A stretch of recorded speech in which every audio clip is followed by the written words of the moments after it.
Antes não era e voltou. Então, é isso aí. Oi, Luiz, bom Engraçado, dia.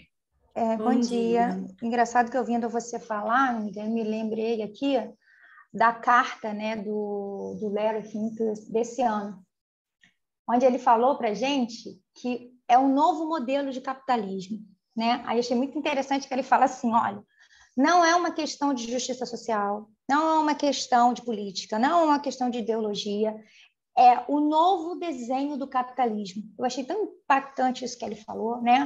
O novo desenho do capitalismo, necessita ter um propósito de ESG. Ele falou isso na carta dele. Quando eu li, eu falei, cara, que bacana essa sacada, onde a gente sempre pensou que as questões de ESG, elas estavam orbitando, né, ao entorno do capitalismo, mas não, o conceito que se quer é que ele é parte do capitalismo que está mudando, não o ESG que está chegando para ficar ali como a lua, né, em volta da Terra, não é isso, é o contrário, gente. O capitalismo está se reestruturando e onde esses conceitos de ESG, eles deixam essa coisa assim da caridade social, da ideologia partidária, e ela entra como parte do valor, né? Ela entra na balança. Então, assim, as empresas precisam entender isso. Eu achei muito legal que na carta desse ano, né? A carta do ano passado, de 2020, aquela bombástica. Isso, acho que o pessoal já está entrando aqui. Ah, legal. Que eu já estou aqui falando, né? Bom dia para vocês. Bom dia, pessoal. Bom dia. Vou dar só mais uns 3 minutinhos para todo mundo ir entrando, para a gente iniciar o nosso painel.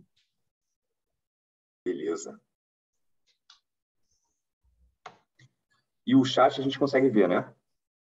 Isso.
Bom dia a todos e todas. Acho que é melhor a gente já iniciar, porque tem muito assunto para ser discutido, para a gente não perder muito tempo, em respeito ao tempo de todos que foram pontuais e iniciaram a nossa chamada aqui. Em nome do escritório Kincaid, eu queria agradecer a presença e o tempo disponibilizado para participar do nosso evento. Com muita felicidade que a gente retoma agora o ano de 2022, a nossa série de webinars que a gente já vinha organizando já desde o ano passado e agora com um tema de tanta relevância. Hoje temos a honra de ter a participação de profissionais tão experientes e de vastíssimo currículo que atuam diretamente na implementação das práticas ESG, cada um com uma faceta diversa dessa temática. Então, por isso acho que a gente vai ter uma discussão muito rica hoje. Muito obrigada aos três por participarem e por generosamente dividirem conosco um pouco da experiência e das dificuldades enfrentadas na implementação do ESG no dia a dia. Brevemente apresentando os nossos palestrantes, hoje a gente vai contar com a fala da doutora Cristiane Monteiro, que é advogada atuante na indústria de petróleo há 18 anos, tendo trabalhado em operadoras, empresas nacionais e internacionais no serviço de petróleo. O Dr. Luiz Wolff, que é advogado, economista e contador, sendo atualmente líder de ESG e ITEX na KPMG Brasil. A doutora Maria Cristina Gontijo, que é advogada e sócia do escritório Lawande Gontijo Advogados, com grande atuação no âmbito acadêmico e vastíssimo currículo de experiência no direito ambiental, marítimo e portuário. E também como debatedora, teremos a doutora Carolina Fonseca, que, assim como eu, é advogada aqui do escritório na equipe de Societário, Regulatório e Contratos do Kincaid. A nossa intenção hoje é percorrer pelos pilares do ESG, tratando de discussões práticas da implementação das políticas efetivas em diferentes perspectivas. A nossa pretensão é mostrar que o pilar ambiental não se resume a discussões só sobre emissão de carbono, social não se trata só sobre políticas de diversidade e governança não se resume a compliance e anticorrupção. E, assim, o ESG também vai muito além de sustentabilidade. Como provavelmente os senhores já sabem, o termo ESG é sigla do inglês Environmental, Social and Governance. Ele surgiu em 2004 em documento resultante de provocação do secretário-geral da ONU, então secretário-geral da ONU, para CEOs de grandes instituições financeiras, visando obter respostas de como integrar os fatores ESG no mercado de capitais. Mas fato é que o ESG, antes mesmo de assumir uma nomenclatura, ele já era objeto de pautas nacionais, internacionais e institucionais, notadamente em questões ambientais, e veio assumindo uma crescente destaque nos últimos anos. A gente entende que esse tema é muito dinâmico, porque as pautas em voga elas vão se alterando de acordo com as demandas correntes, sendo desenvolvido pelas práticas e pautas muito sensíveis ao atual, ao contexto nacional e internacional, eventos como a pandemia que a gente está vivendo e também pautas demandadas pelo próprio mercado. Quanto à dinâmica do evento, as perguntas vão ser mandadas aqui pelo chat e, ao final das 3 falas dos palestrantes, a Carolina vai endereçar as perguntas. Bom, sem mais delongas, eu vou passar a palavra para a doutora Cristiane Gontijo, que vai ser a nossa primeira expositora.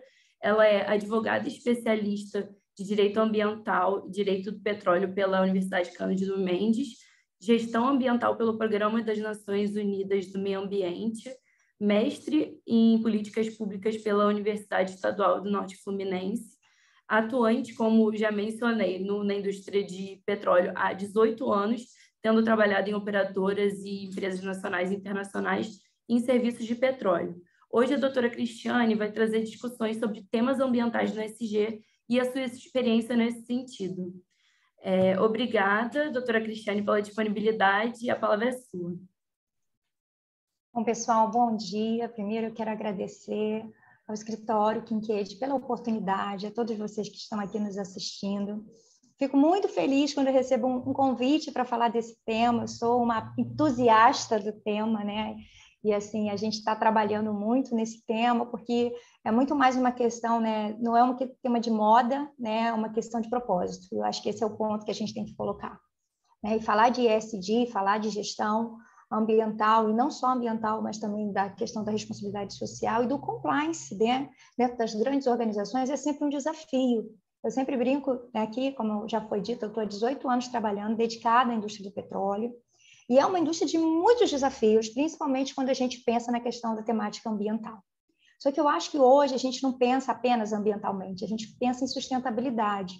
E sustentabilidade vai muito além do meio ambiente. Eu acho que esse é um ponto, primeiro ponto de reflexão que eu queria colocar aqui no nosso debate. Ser sustentável não é simplesmente ser verde. Ser sustentável não é simplesmente ser socialmente amigo, né? Empresa amiga da criança, é muito mais que isso. E ter a sustentabilidade está diretamente ligado aos controles internos de governança. Então, assim, é um desafio para todos nós. Então, assim, eu queria, como a Luna bem colocou, né? O tema de ESG, ele começou muito forte, né? Depois que o Kofi Annan fez, né? Junto com aquele grupo de CEOs, né? O famoso relatório Ganha Quem Se Importa. Eu já achei muito interessante. Isso deu uma visibilidade muito grande. E se importa com o quê? Se importa com a sustentabilidade. Eu queria me colocar posicionada exatamente. ESG não é sustentabilidade no sentido ambiental apenas. Eu, Cristiane, não penso dessa forma e me posiciono e vou me justificar a todos vocês por que eu me posiciono dessa forma, né? Nós temos um viés muito além disso. Muitas pessoas acham que é mais do mesmo. O objetivo do ESG é uma reconstrução, é desconstruir pensamentos que foram desenvolvidos de uma maneira, mas depois eles seguiram caminhos tortuosos. E agora a gente está novamente pegando os freios, né, na mão para organizar. Dando um passo atrás, antes do Coffee Now, eu queria lembrar que existe a teoria do Triple Bottom Line, que aconteceu em 1994, que o John Wayne cunhou, dizendo já desde o início que, olha só, muito mais do que o lucro, né? As empresas, elas precisam olhar a parte financeira, mas com uma visão social e ambiental. E aí, gente, o que aconteceu? As empresas entenderam que aquilo era benéfico, né? Mas tornaram esse conceito meramente contábil. Então, você via lá, né, nos balanços das organizações, o tanto de social e o tanto de ambiental que teria além do financeiro. Eu li, esse mesmo autor, ele 10 anos depois falou assim, olha, eu vim aqui a público fazer um recall da minha teoria, porque vocês não entenderam nada, está todo mundo aplicando diferente. A ideia era muito mais avançada. Mas a gente tem essa tendência a resistir a sair da zona de conforto. E muitas organizações entenderam que a teoria do triple bottom line era interessante, mas dá trabalho. E eu acho que esse é o ponto que vocês me chamaram para falar aqui. Eu sou uma advogada muito prática, né? Eu sou uma pessoa muito operacional, até brinco com as meninas, porque o meu tipo de atividade ele me faz caminhar, né? Do chão de fábrica até o board numa velocidade ímpar. E isso, de certa forma, é algo que eu queria dividir com vocês, porque isso agrega um valor, ao meu ponto de vista, onde a gente consegue capilarizar os conceitos na velocidade necessária, que muitas das vezes as grandes organizações têm desafios nisso. E eu vim falar um pouquinho desses desafios para vocês. Então, assim, tudo começou lá atrás, né? Bem em 94 ainda, com a Triple Bottom Line. 2004 veio o Kofi Annan com um relatório aí, com os CEOs, tentando, gente, já colocar as coisas no eixo. Já foi um primeiro momento, mas agora nós tivemos o quê? Em 2020, com a BlackRock, trouxeram novamente outra tentativa de trazer as coisas para o eixo. Olha, não adianta mais a gente resistir. Agora é o momento da gente caminhar juntos, né? Então, assim, quando a carta da BlackRock de 2020 chegou, foi aquele, digamos assim, aquele burburinho no mercado. Como assim? O que é esse ESG? E como é que faz isso, né? E é um pouco do como é que faz que eu vim conversar com vocês aqui. Essa foi a minha missão de falar, Cris, e o como é que faz? Porque, assim, uma das coisas que a gente tem que tomar muito cuidado é com o greenwashing, porque, lembrem, de 94 a 2020 se fala do tema, mas não é uma coisa fácil de implementar, né? Eu preciso trazer essa realidade para vocês. Não é comprando um manual pronto que a gente vai fazer uma organização se estabelecer. Tudo precisa ser customizado e adequado à realidade e aos riscos das organizações. E uma coisa muito importante, eu sempre falo quando eu falo de licenciamento ambiental, as organizações precisam ter visão de futuro. Onde as organizações querem chegar? Ah, Cris, hoje eu quero chegar a um aumento de, sei lá, de budget ou de ativos, seja lá o que for. Tá, a minha pergunta sempre como consultora é, daqui a 5 anos, onde você, gestor, quer que a sua companhia esteja? Porque para a gente implementar e fazer o ESG realmente funcionar, a gente tem que ter medidas de longo prazo. Mas, Cris, como é que eu vou ter resultados, eu vou convencer os meus investidores de algo que eu vou ter lá na frente se eu já preciso de ações agora? Eu sempre brinco que é você ter um coelho, né, e uma tartaruga. Então, a gente vai mirar no coelho e caminhar na tartaruga no dia de hoje. E os dois, em um momento, vão se cruzar. Esse é o objetivo que a gente tem na hora de implementar. E como que a gente faz esse processo de implementação, que eu acho que é o grande cerne da questão. E eu aqui estou falando de uma forma bem genérica e depois eu vou falar um pouquinho mais do meio ambiente. Gente, a questão do ESG, o Lero Fink até falou na carta desse ano, né? É uma mudança de propósito. As organizações precisam internalizar que atuar no nível de ESG é mudar conceitos, é mudar políticas, é mudar o propósito da organização, né? Eu achei muito interessante, a gente estava conversando aqui, a carta desse ano da BlackRock fala que o ESG, ele não é, gente, ideologia, ele não é uma questão política, ele não é uma questão voltada de agenda social, né? Não é para todo mundo ficar friendly, né? Não é uma agenda verde, é uma nova concepção de capitalismo. Queria que vocês refletissem sobre isso. O ESG, ele veio remodelar o nosso conceito de capitalismo. Então, gente, não é algo que orbita em volta mais, né? Até hoje, os conceitos de social, de meio ambiente, né? Do próprio compliance, era visto como algo que eu faço para atender o mercado. Mas o conceito que a gente está tratando hoje é algo que faz parte de mim e que eu ofereço para o mercado. Quando a gente conseguir mudar essa forma de ver dentro das organizações, a gente vai ter, sim, o que a gente imagina, né? O lucro de longo prazo, né? A gente vai começar a ver valor de longo prazo agregado. E esse é o grande desafio. Mas você vai falar, Cris, mas você vem do petróleo, uma indústria tão antiga. Como que isso funciona dentro do petróleo? Eu vou contar um pouco para vocês.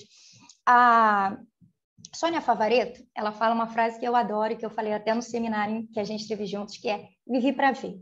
Meus amigos, há quase 20 anos eu trabalho nesse tema. E eu sempre falava, gente, não pode.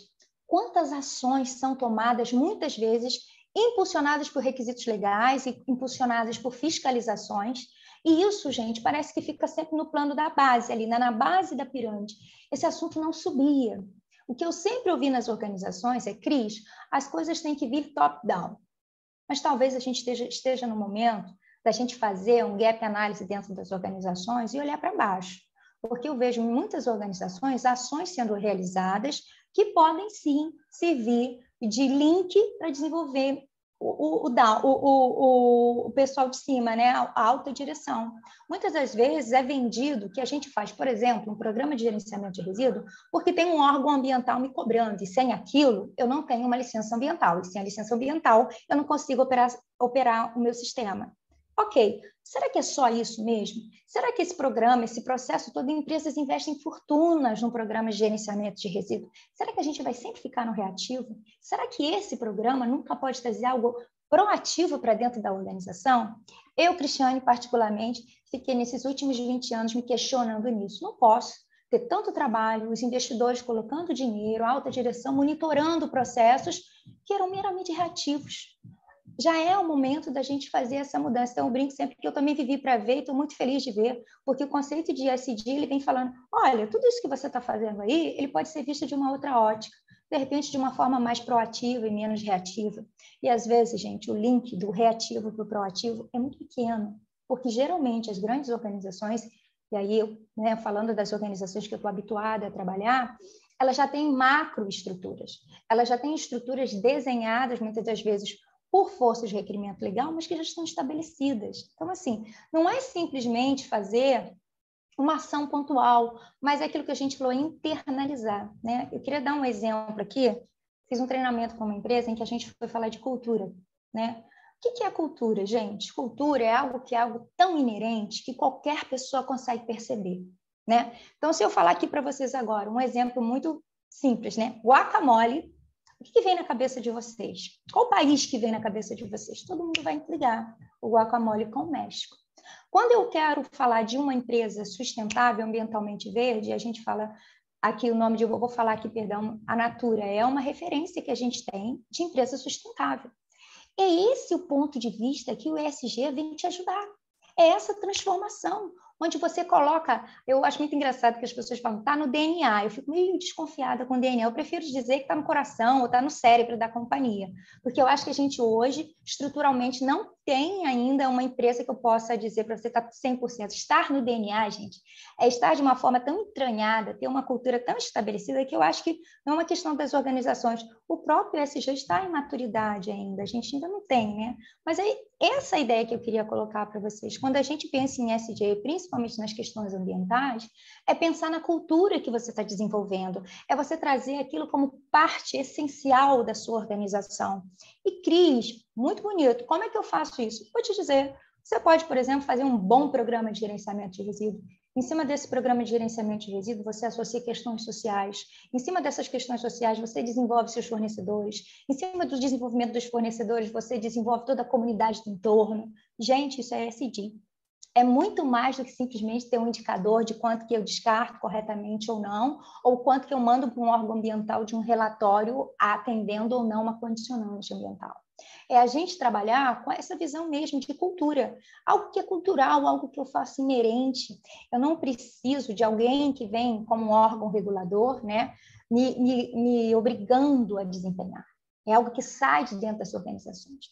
E uma coisa muito importante é que eu falei o nome aqui da Natura, assim, com todo respeito, mas quando a gente pensa, né? Pode pensar, uma empresa de cosmético que atua na sustentabilidade, todo mundo vai falar, porque ela desenvolveu há anos, não começou ontem, né? Há anos, uma cultura ambiental nos seus processos produtivos, né? Então, não adianta a gente achar que, então agora eu vou ser ESG. Eu vou criar um comitê, vou colocar uma pessoa no board que vai me dar a consultoria para isso, e eu posso falar que eu sou consultora, né? E essa consultora vai dizer para mim uma solução chave, e no fim do ano eu vou chamar para os meus stakeholders e vou dizer, agora eu sou ESG. Eu sinto em dizer que na minha forma de enxergar, eu não ofereceria essa solução, mas eu diria para os stakeholders o seguinte, eu vou montar um plano estratégico, e dentro de 3 anos eu vou te entregar os primeiros frutos desse plano. E esse plano, ele vai trazer para você uma mudança cultural. E eu quero que todo o mercado, quando olhar para a sua marca, lembre que a sua marca é uma marca equilibrada. Então, assim, acho que esse é o ponto que a gente tem que tomar muito cuidado. Um outro ponto que eu queria agora, falando um pouquinho mais da indústria do petróleo, que é onde ela atua, né? A gente tem aqui inúmeros desafios. O Covid veio aí para mostrar, para provar a indústria do petróleo, né?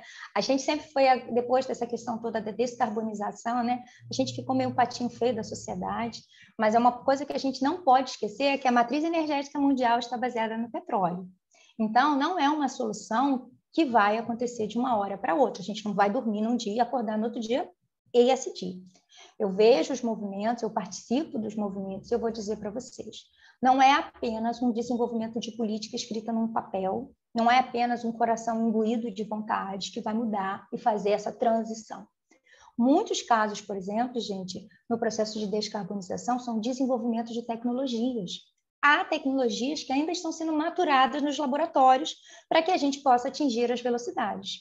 Então, você vai falar, Cris, então você está falando dessas tecnologias para os campos de petróleo. Também.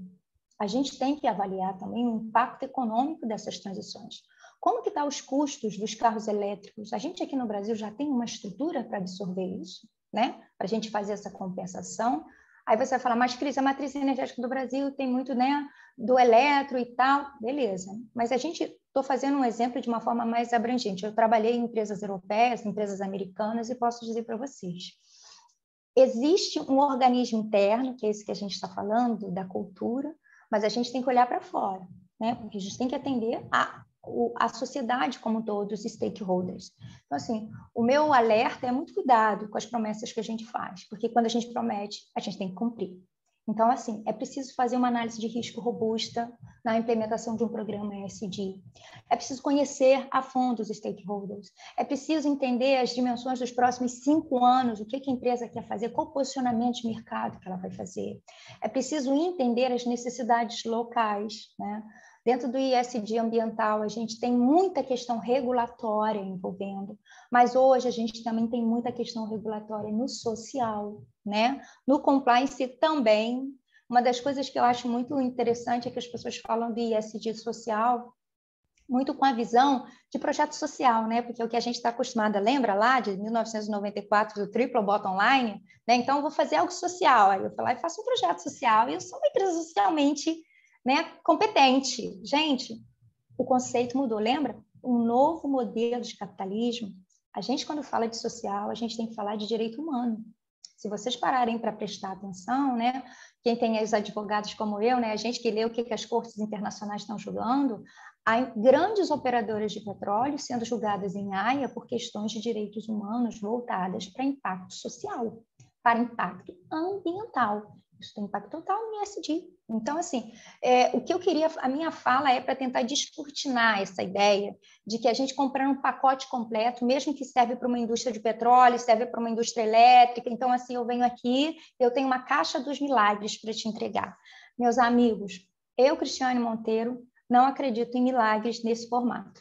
Eu acredito, sim, em projetos estruturados, análise de riscos bem desenhadas, intenções bem descritas e cumprimento, né, propósitos estabelecidos. Então, assim, é importante que a gente pense nas questões, e agora do meio ambiente, né, falando das questões dos oceanos, e aí para a gente aqui do petróleo, tema super sensível.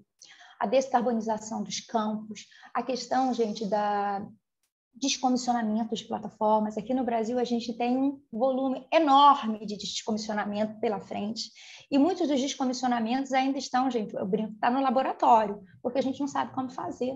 Né? Como que se faz? Há 20, 30 anos, 40 anos, quando essas plataformas foram implementadas, não se pensava que um dia, né? Um dia e a gente vai pensar nesse dia de como fazer. E aí chegou o dia, e como é que faz? E hoje eu tenho o protocolo de Paris para cumprir, e hoje eu tenho regramentos de ESG para cumprir. Então, assim, é a visão do projeto como um todo, é a visão de longo prazo. Então, assim, acredito fielmente que é possível, sou uma entusiasta do tema, apaixonada por isso. Só que não venho aqui dizer para vocês que é mais do mesmo e que é algo muito simples. Não, não é algo muito simples. É algo customizado, mas é algo extremamente possível de ser feito. Com muito trabalho, com muita dedicação, honestidade, integridade, relatórios bem feitos, né? Informações bem delineadas para os seus stakeholders, fluxo de comunicação aberto. No tempo que nós vivemos das redes sociais, não há mais tempo da gente trabalhar com greenwashing. Era muito bonito quando era um relatório impresso, né? Com papel lustre, né? Tudo bonito, que a gente entregava para o cliente e dizia, eu sou assim. Hoje a velocidade da informação é outra. Hoje a gente precisa realmente ter a cultura, né? Se lembrem, o guacamole vem do México, né? A empresa ambientalmente segura de cosméticos já tem o nome dela. Qual empresa não quer ter isso, ser essa referência? Não significa que nenhum desses não tenha problemas internos, mas eles têm um protocolo de credibilidade muito forte. Isso foi baseado em passos que vêm há anos sendo construídos. Luna, eu penso dessa forma, isso aqui é um posicionamento muito pessoal, que eu, Cristiane, passo para os meus clientes, né? E eu digo para eles, Cris, é possível fazer? É. Vamos estabelecer um programa. Eu nunca vou te dar uma solução de caixa pronta. Pego lá na minha prateleira e falo, você é uma empresa de oil e gás aqui? Tá, né? Até porque tudo é sinuoso nesses caminhos. E a gente está falando de um tema muito novo. A Cristina está aqui falando com a gente. Vou fazer aqui, né? Está lançando um livro agora em abril falando do tema, principalmente discutindo isso. Como que se faz isso, gente? Porque não dá para comprar na prateleira a solução. A solução é customizada. E eu tenho que pensar no que eu tenho hoje, não esquecer do meu passivo, mas olhar lá ao longe. O que eu vou ser e o que eu vou fazer. Então, assim, é importante a gente pensar.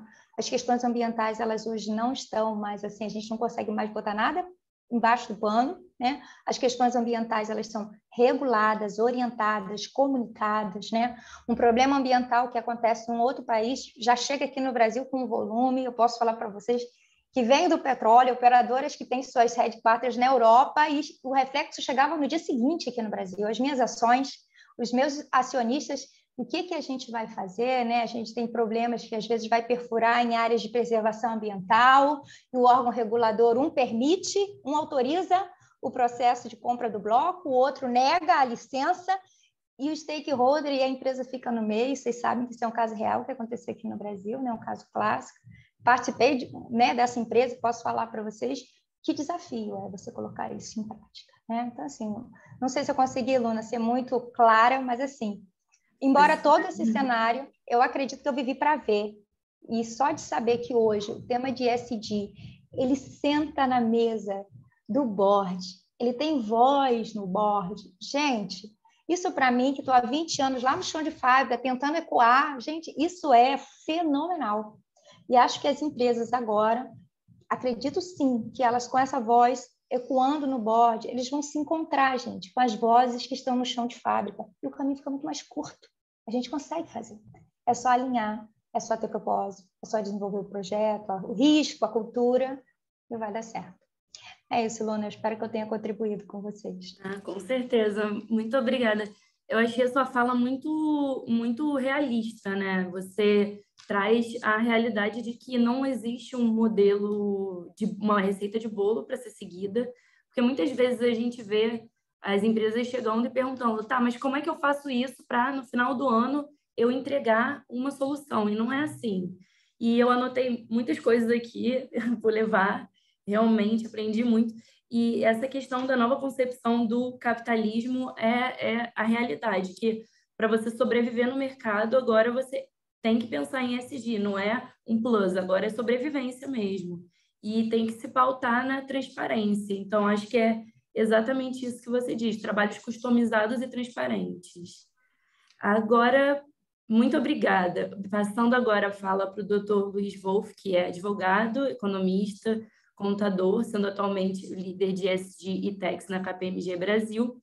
O Dr. Wolff hoje vai trazer as conexões do ESG com os tributos. Muito obrigada e o espaço é todo seu. Obrigado, Luna. Obrigado, Cristiane, pelas palavras.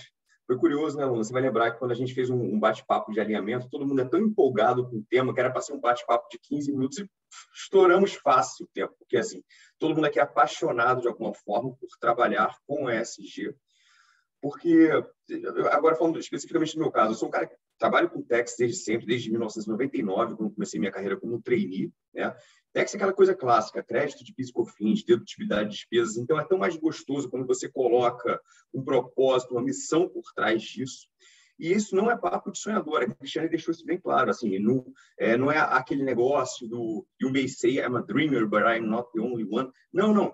Sabe, assim, isso é real, é o mundo pós-pandemia. A gente está praticamente num pós-guerra agora. A gente está vivenciando o momento mais revolucionário que a nossa geração está vivenciando, que é esse pós-pandemia.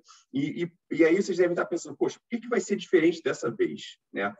E aí, Cristiane, até vou fazer algumas conexões aqui, antes de falar de tax especificamente, fazer algumas conexões com o seu brilhante discurso. Primeiro ponto, na minha opinião, você falou um negócio que é muito bacana, que é o capitalismo se autorregulando. Tá? O Estado, claro, tem sua importância na questão do ESG, mas o capitalismo se autorregula. Quando você falou do Larry Fink, tem um dado que é muito importante. O Larry Fink é CEO da maior empresa investidora do planeta. Essa empresa, gente, detém são 8 trilhões de dólares sob a administração dela. Isso equivale, para vocês terem uma ideia de ordem de grandeza, a 5 vezes o PIB do Brasil. Esse cara, o Larry Fink, ele toma as decisões de onde vão 5 Brasis por ano. Né? Então, quer dizer, se esse cara escreve e todo ano ele escreve uma carta janeiro, fevereiro, dizendo qual é a bússola, qual é o faro dele, o sentimento dele em relação ao mercado, e ainda no pré-pandemia ele falou que só iria investir em empresas que fossem de alguma forma sustentáveis. E agora a cada carta dele, nas 2021, 2022, os compromissos são mais estritos ainda por questão de sustentabilidade. Então, é o capitalismo se autorregulando, não somente pelo capitalista investidor, né, como também os mercados já começam a repelir produtos que tenham sido criados, sei lá, em área de desmatamento, por exemplo. Né? A partir do ano que vem já, a Europa vai sobretaxar a importação de grãos, de aço, de cimento, de países que não se comportarem bem do ponto de vista ambiental. Né? Isso joga um super holofote em cima da gente. O Brasil tem que correr, tem que se preocupar com isso para não ficar de fora. E aí, além o que vai ser diferente por causa dessa nova postura dos grandes detentores de capital, tem mais outra questão. Os bancos centrais estão inundando a liquidez nos seus respectivos países, né, para, de alguma forma, fazer a mola da economia voltar a girar nesse nosso momento de recuperação depois de 2 anos parado. Só que grande parte dos projetos são destinados a iniciativas localizadas, de alguma forma conectadas com a agenda verde. Né? Lá na Europa, por exemplo, tem o Green Deal agora. É até curioso que o nome Green Deal faz a gente lembrar do New Deal de Roosevelt, logo depois da quebra da Bolsa de 29. Então, quer dizer, está tudo muito parecido com o pós-guerra, né, no sentido de vamos refazer, vamos repensar o mundo, e a ESG é muito forte nessa nova agenda. E, em paralelo, outro motivo pelo qual vai ser diferente agora é por causa disso aqui. Está tudo na palma da mão.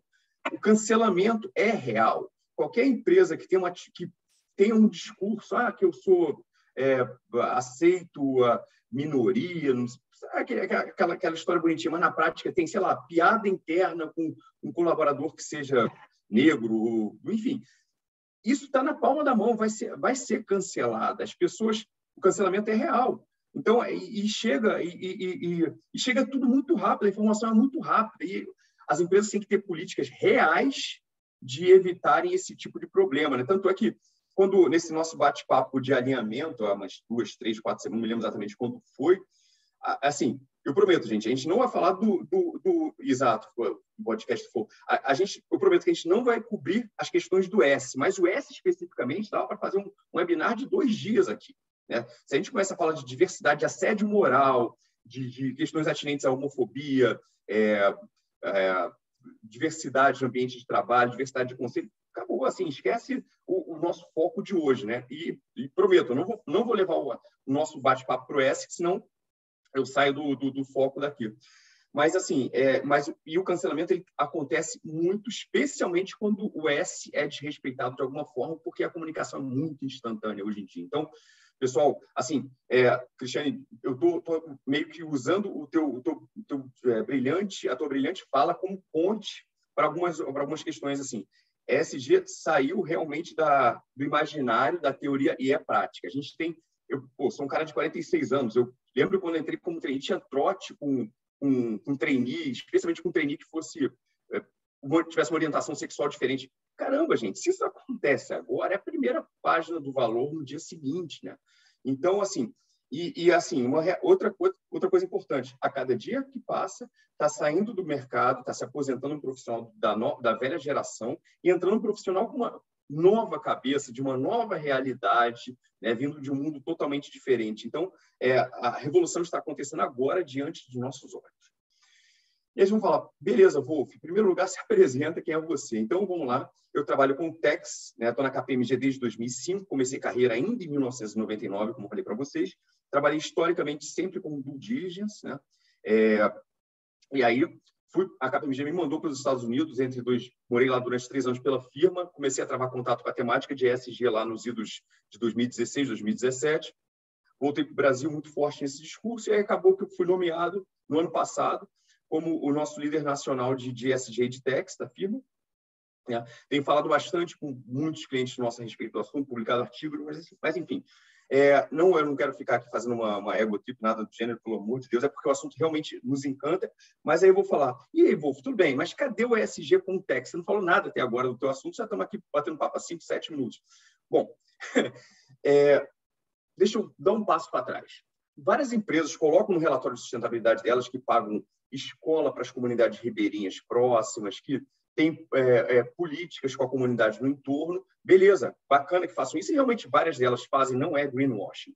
Só que quem faz, quem zela pelo bem-estar comum, de verdade, de forma massiva, é o Estado. Né? É o Estado que provê segurança pública, que provê saúde. Todo mundo, acho que a maioria do pessoal aqui, sei lá, 100% deve ter tomado vacina. Essa vacina ninguém pagou por ela, porque foi fornecida pelo Estado, claro, lato sensu, né? Então, aí vocês vão falar, poxa, Wolf, mas beleza, e aí, cadê o ESG? O dinheiro para pagar a vacina, o dinheiro dos 2 PMs que ficam aqui na esquina da minha rua, por exemplo, esse dinheiro vem basicamente de quê? Do pagamento dos tributos, tá? É claro, o Estado ele pode obter receita de outra forma, tanto é que no direito tributário tem a distinção entre a receita derivada, né, e a receita primária. Mas a receita que o Estado obtém como empresário, seja, sei lá, sócio de Petrobras, de Vale, de empresa pública, ou quando explora algum equipamento público, é muito residual quando comparado à receita que realmente importa e que entra no caixa do Estado, que é a receita com a arrecadação de tributos. Ufa, beleza. E aí, Wolf? Então, o grande ponto que eu quero... Qual é o pulo do gato que eu vou dar agora?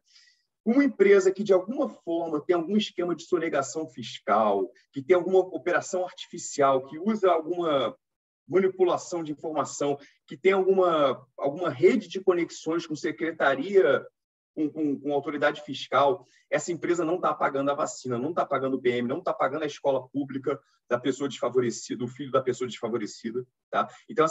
Então, nada é mais ESG do que a empresa que paga seus tributos em dia, que proporciona o bem-estar comum.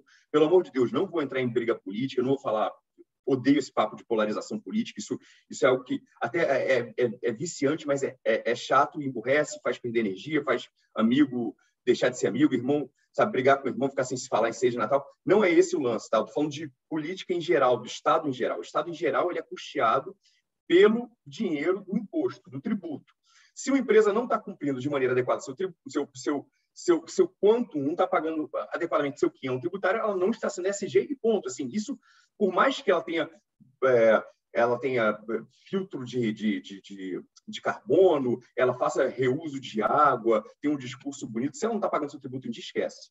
Tá? Né? E aí, o que eu vejo, cada vez mais empresas colocam política de governança tributária no site. Itaú, Banco do Brasil, Sanofi, BRF, tem uma galera muito grande que já faz isso. É tipo um compromisso, falando sociedade, está aqui, ó, eu não tenho minhas transações com parte relacionadas são a valor de mercado, eu não tenho qualquer propina, não pago qualquer propina, e por aí vai, tem esse compromisso.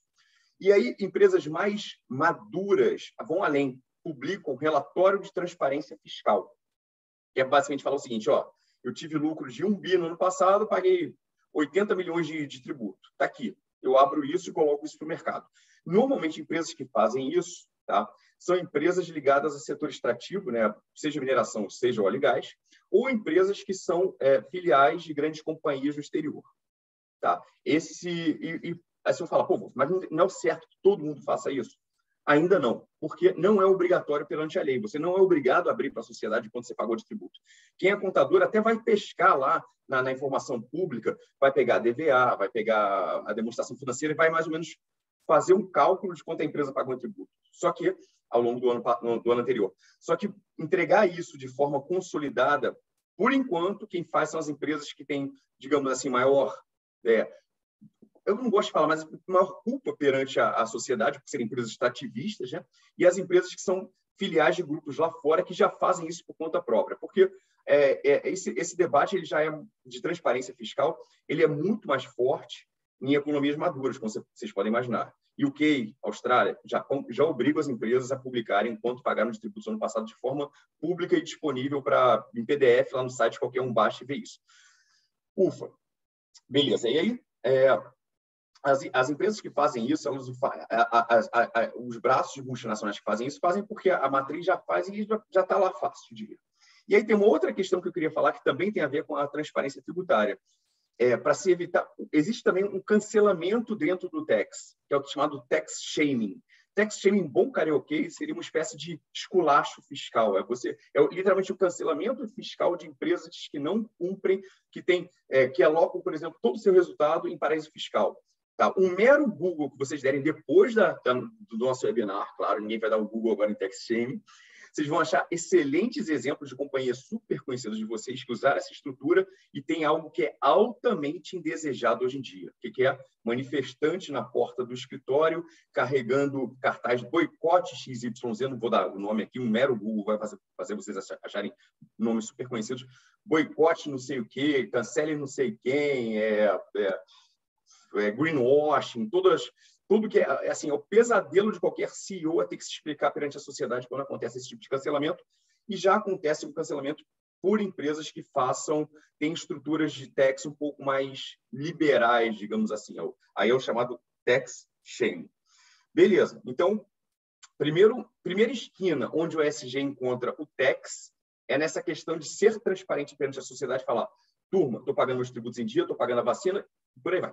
Estou pagando a escola pública, a segurança pública, saúde, por aí vai. Mas beleza. Só que não é essa a única esquina onde o ESG encontra o tax. Existe uma outra esquina. E é muito importante vocês saberem do que eu estou falando a respeito.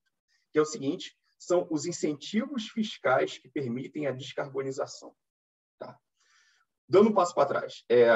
Em países mais maduros, eu não gosto de falar mais desenvolvidos, porque eu acho o Brasil extremamente desenvolvido. Tá? Eu sou um apaixonado pelo nosso país também. Em países mais maduros, existe muita figura do green tax, né? Que é como se fosse um imposto que onera as atividades extremamente poluentes. Né? E aí, voltando ao speech da Cristiane, em grande parte, as empresas mais oneradas são as empresas que geram liberação de carbono na atmosfera, basicamente combustíveis fósseis que tomam esse green tax. No Brasil, isso não é parte da nossa realidade. Tá? Isso é uma opinião pessoal minha, assim agora, nesse momento, eu não falo o nome da KPMG, eu falo o nome do Wolf mesmo.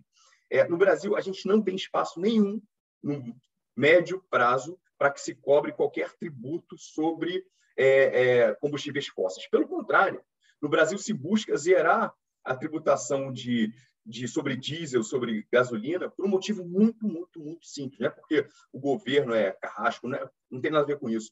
É pela seguinte questão.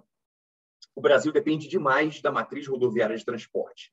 Nós somos um gigante que não temos ferrovia. Né? A gente lembra muito bem do que aconteceu, acho que foi março, abril de 2017, ainda governo Temer, com 2, 3 dias de paralisação dos caminhoneiros, o país literalmente colapsou, né? Então, o país... E agora a gente está vendo um cenário de barril de petróleo chegando a $100, né? E isso reflete diretamente no preço do combustível aqui no Brasil. Todo mundo está vendo R$7 pela gasolina e tal. Só que, assim, o Brasil depende demais do transporte rodoviário de carga. Isso, como a Cristiane bem falou, não se muda do dia para a noite, né? Isso é uma jornada.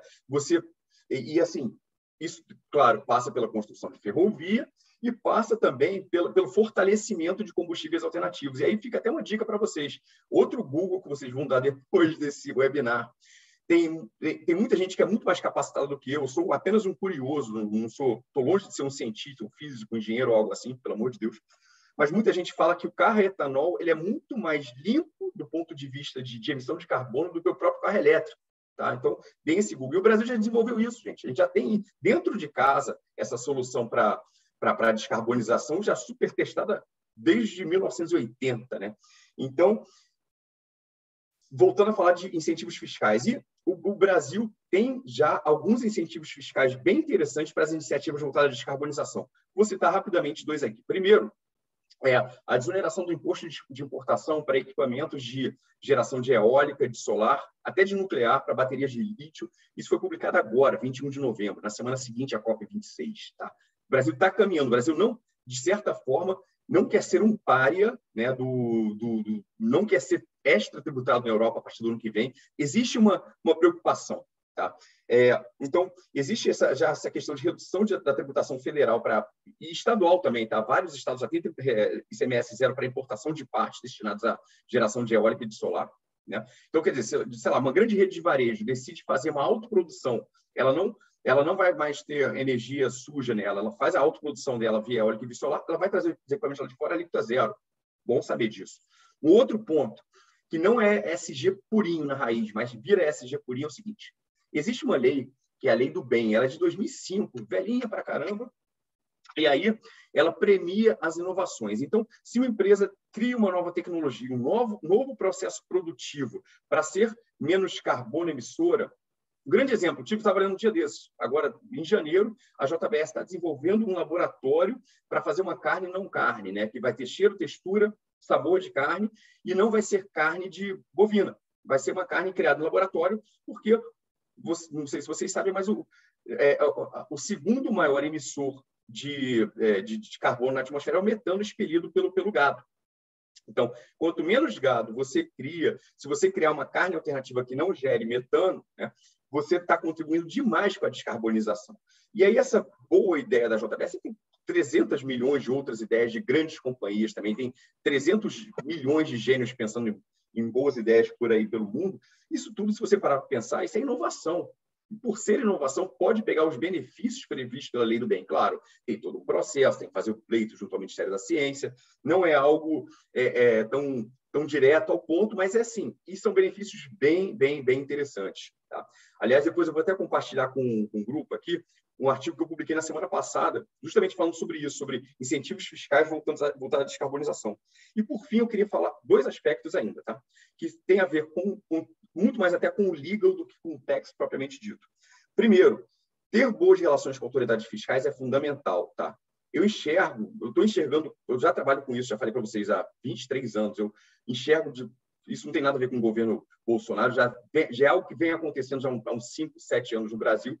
São as autoridades fiscais cada vez mais dispostas a conversar com o contribuinte, entender, né? E aí um grande reflexo disso foi a lei de transação tributária. Transação tributária é basicamente você falar, o fisco, tá aqui, eu sei que eu estou devendo tanto de imposto, mas olha o meu fluxo de caixa. Vamos sentar, vamos pagar isso ao longo de 15, 20 anos? Aí o fisco vai, faz lá os estudos, os cálculos dele, fala, vamos embora. Isso aí é altamente maduro em termos de relação fisco-contribuinte, é altamente novo. E aí, por que eu estou falando que é bom ter boas relações com o fisco? É muito importante, porque uma multa fiscal, ela pode quebrar uma empresa, porque a multa fiscal pode chegar a 150% do valor devido. Então, se você está devendo 100 de PIS e COFINS, você pode passar a dever 250 só por causa de multa. Isso está na legislação, não tem mistério. Então, e fora que, aí já é uma outra questão também que tem a ver com relação com a autoridade fiscal. Alguns estados já colocam um selo de bom pagador. Aquela empresa que paga o ICMS em dia, que entrega a declaração em dia, ela ganha um selo de bom pagador. No estado de São Paulo, Isso é muito legal. O nome do selo é Nos Conformes, né? Tem muita empresa que já coloca esse relatório de sustentabilidade, falando, olha que legal, sou bom pagador de imposto. No Ceará tem um nome bem peculiar, é bem local, uma gíria local, né? Contribuinte pai d'égua. Quer dizer, vários estados têm seus próprios selos locais de Nos Conformes, vale a pena também a gente se inteirar sobre isso. E, por fim, queria falar de debêntures verdes, tá? E aí eu vou pegar algum exemplo específico, são mais de 50 no Brasil no ano passado, teve um bem recente agora da Sul América, que eu achei mó barato. A Sul América lançou debêntures no mercado, falando, mercado, eu quero captar 1,5 bi para um projeto novo que eu tenho. Qual é esse projeto novo? É popularizar o acesso ao cuidado com a saúde mental, né? Sim, acho que boa parte de nós aqui temos condições de pagar algum terapeuta, algum psicólogo, só que, assim, nós somos, assim, quem está nesse foro aqui, somos, sei lá, 1, 2% da população brasileira. A população brasileira, o povo, não tem condição de ter acesso à saúde mental. E a Sul América, eu não estou fazendo nenhum merchan nem nada, não conheço ninguém lá que tenha lançado esse projeto, mas achei muito bacana popularizar o acesso à saúde mental. Só que isso não é de graça, né? A Sul América precisa de 1,5 bi para isso, tá? Aí, falando, pessoal, estou lançando debêntures verdes no mercado nesse valor, vou remunerar no Seitana, e qual é o grande barato para o investidor? Além de estar fazendo bem para a comunidade maior, ele tem um benefício de imposto de renda, né? O CPF da Cristiane, o CPF da Luna, por exemplo, que comprar isso, vai ter 0 de imposto de renda sobre o rendimento daquela debênture. Ao passo que uma debênture normal teria imposto de renda de 15%, 22,5%. Então, debênture verde é outro assunto que vai ser hot topic, né? Também é algo super recente, foi regulamentado ainda em 2020 também. Então, é o que a gente vai ouvir falar cada vez mais, assim, porra, a Magalu está trocando a matriz energética das lojas e também foi no mercado pedir. Grupo Rumo de Logística vai trocar agora o transporte, vai construir ferrovia ligando Mato Grosso do Sul, Porto Santo, também está captando dinheiro via debêntures verdes. Quer dizer, é um belo de um movimento, tá? Tem muita coisa acontecendo, né, nesse mundo do ESG conectado com business, com tax, com legal, que é muito interessante compartilhar com vocês. E, por fim, e fazendo mais um link com o que a Cristiane falou, o mundo está sim em transformação, a revolução acontece diante dos nossos olhos. Eu vou trazer um exemplo para você, Cristiane. Você vai saber exatamente o que eu estou falando, que é muito mais até teu mundo que o meu. As grandes empresas petroleiras do mundo estão mudando de nome, né? A Statoil, que é a gigante norueguesa, não tem mais óleo, agora é Equinor. A Total, que é a gigante francesa de petróleo, todo mundo conhece, sabe o logo da Total, vê em jogo de futebol, agora é Total Energies, né?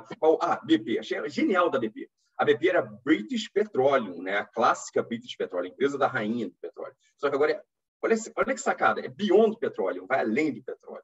Então, quer dizer, tem um mundo de transformação diante dos nossos olhos, gente. E espero que tenha sido legal, espero que eu tenha passado um pouco de conhecimento, um pouco da empolgação nossa com o assunto. Passei um pouquinho do tempo aqui, mas me perdoem, por favor.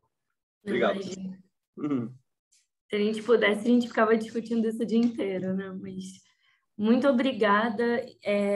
Essa questão das debêntures verdes, a gente até estava discutindo no nosso alinhamento prévio, realmente isso aí vai ser hot topic, porque com certeza as empresas vão se interessar, porque é um incentivo, e também a questão de tributos não tem só esse viés social, como o próprio Wolf disse. Tem que ter essa preocupação social do pagamento, mas é ligado muito também à transparência que o mercado está demandando, né? Então, acho que o Brasil vai seguir esses passos dos mercados de economia madura.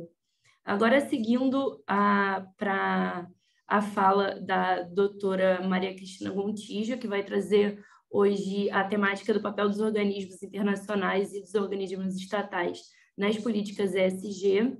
Ela é advogada e sócia do escritório Law & Gontijo Advogados, auditora ambiental de Comportos Fonama 306 de 2002, mestre em Direito Ambiental pela Universidade Católica de Santos, professora em cursos de graduação e pós-graduação, além de ter vastíssimo currículo de experiências nas áreas de Direito Ambiental, Marítimo e Portuário. Bem-vinda, pode assumir a palavra. Olá, bom dia. Primeiro eu vou pedir desculpas eventual barulho externo, porque hoje eu tô aqui dentro de um prédio público e pode ser que tenha barulho aqui do pessoal nas operações, literalmente. Então, pode ser ter barulho aqui da empilhadeira de pequeno porte ou alguma coisa aqui. Eu estou aqui no prédio, mas do lado tem alguma coisa acontecendo. Mas, enfim, bom dia. Primeiro, eu gostaria muitíssimo de agradecer a doutora Luna, a doutora Carolina, a doutora Cristiane, o doutor Luiz, a todos que estão aqui assistindo, e também gostaria de expressar meus agradecimentos ao doutor Lucas, que foi o responsável pelo convite para que eu estivesse aqui hoje. E, bom, ser a última a falar é até um pouco mais difícil, porque foram tantas considerações importantes. Essa temática dos organismos e dos órgãos reguladores ou dos órgãos estatais, ela não foi ventilada à toa. Para falar a verdade, ela é muito importante para fechar esse elo entre a fala da Cris e a fala do Luiz, porque a fala da Cris é a fala do que nós queremos, né? Do que, na realidade, do que as boas práticas ESG, para que as boas práticas ESG ocorram, tudo que sonhamos como advogados, como stakeholders, como clientes, como acionistas. Luiz também, na mesma esteira, ele passou de forma brilhante que a questão da parte tributária, financeira, e também como um sonhador, como nós todos somos, estamos sonhando. Mas trabalhar com ESG, a Cris sabe muito bem disso, e o Luiz também, é algo muito complexo. Quando se fala de regulação, quando se fala de segurança jurídica. Eu entendo que avanços, aliás, de 2019 para cá, principalmente no shipping, no petróleo e na indústria dos portos, existiu um avanço que nós não vimos talvez os últimos 20 anos, né, Cris? Luiz, o avanço, a velocidade das informações e das medidas que foram impostas para o mercado, para os setores, que aconteceram aí de forma abrupta a partir de 2020, parecia aquela situação assim, olha, nós estamos avisando, hein? Primeiro, a partir dos anos 90, e além de 94, Cris, eu vou remeter mais ainda, eu vou remeter a Carta de Roterdã, de 92, que o próprio setor privado começa a se autorregular, normas ISO também vieram para ser uma autorregulação do mercado, essa questão da governança internacional, da governança ambiental, da governança social, vai até um pouco antes, vai até antes ainda. Se a gente remeter à questão do social, do trabalho, a gente remeter à questão do ambiental, tem ainda, inclusive, vamos falar da criação da OIT, vamos falar depois da criação da ONU, Convenção de Genebra, criação da IMO, né? Tudo isso, a gente vai lá atrás, isso se remete à governança, pequenos mecanismos de governança que começaram a ser impostos para as pessoas, para o mercado privado e também para os estados, para que os estados fizessem o quê? Começassem a regular as atividades. E é para isso que o direito serve. Na realidade, a norma, o direito, ele serve para isso. Ele serve para a busca, para a resolução de conflitos, para a resolução de trazer soluções para os conflitos, para os problemas. Mas, falando agora já do ESG, quando fazemos essa linha do tempo, realmente, a pandemia, para o setor do shipping, para o setor do petróleo, para o setor portuário, foi uma grande avalanche que forçou efetivamente que o mercado mudasse. E quantas vezes lá atrás nem tanto, né? Mas em 2014, 2015, quando falávamos e trabalhávamos, olha, Acordo de Paris vai vir também para o setor marítimo. Não, o setor marítimo e aéreo não vai participar do Acordo de Paris. Veio o Acordo de Paris para o setor marítimo. Houve uma força necessária para que o setor marítimo e o setor aéreo participassem no Acordo de Paris. Depois veio o IMO 2018. Olha, vamos começar a trabalhar uma descarbonização gradual. Não, isso não vai dar certo, porque vai aumentar o frete marítimo. Não vai dar certo, porque vai aumentar o frete. E, veio a pandemia, né? E não só a pandemia veio, como além da questão ambiental, os pilares de segurança, a questão de prevenção de poluição por navios, a questão da salvaguarda da vida humana, veio também, né, a pandemia ela expôs muito a questão do social e do trabalho digno na indústria da navegação. Os impactos, né, da pandemia em mais de 1 milhão de marítimos no mundo. Então, olha só como as coisas mudaram a uma velocidade absurda para o setor marítimo, para o setor do petróleo, para o setor do shipping, com a vinda da pandemia. E o ESG, como a Cris muito bem comentou, ela é uma nova forma de enxergar o capitalismo. Por quê? Porque vai ser bonitinho? Não. Porque porque hoje virou um mecanismo de sobrevivência, inclusive da própria raça humana. Da sobrevivência da raça humana. Então, não é porque é bonitinho, porque é legal, porque é florzinha. Aliás, quando há muitos anos atrás, não digo na minha época, mas já na minha época, quem começava a trabalhar com ambiental era, você gosta de baleia, golfinho, né? Hoje vai muito mais além. Né? E por que é tão complexo falar de ESG e regulação? Porque a Cris expôs uma coisa importante lá no início, até mesmo do início do webinar. Como nós vamos uniformizar isso tudo? É o mercado privado? São os fundos? São os organismos? É a IMO? É a ONU? Como que vai ser? É o Fundo de Mudanças Climáticas? É o GRI? Afinal, quem vai regular tudo isso? Está aí. Eu não vou saber responder isso para vocês. Eu acho que ninguém aqui vai saber responder isso nesse webinar, porque ainda não achamos essa solução. Não há uma uniformização total. O que existem são parâmetros, são standards, que estão sendo criados, desenvolvidos, amadurecidos, e é como foi falado. A ideia de ESG surge em 2004. O Larry Flink, ele traz em 2020 o relatório, ele traz a carta aberta e fala, opa, agora o bicho vai pegar. Mas como que isso vai ser efetivamente fiscalizado? E esse é o ponto central. Existem os organismos para trabalhar os parâmetros, existem os fundos que estão se unificando. Então, se fizermos fazer uma comparação muito chula, né, muito feinha até, mas se comparássemos, por exemplo, uma questão, os P&I Clubs, eles se reúnem em torno de um clube único de resseguros no mundo, não é isso? Então, qual que seria a ideia? Que todos os fundos, que todos os órgãos se reunissem em torno de uma uniformidade de informações. Mas não é isso que acontece, principalmente no Brasil. Por quê? Porque o Wolff estava até comentando de questões políticas, que influenciam, inclusive, nas políticas ESG, na implementação das políticas ESG, a gente não pode esquecer disso. Então, os organismos internacionais, eles trazem.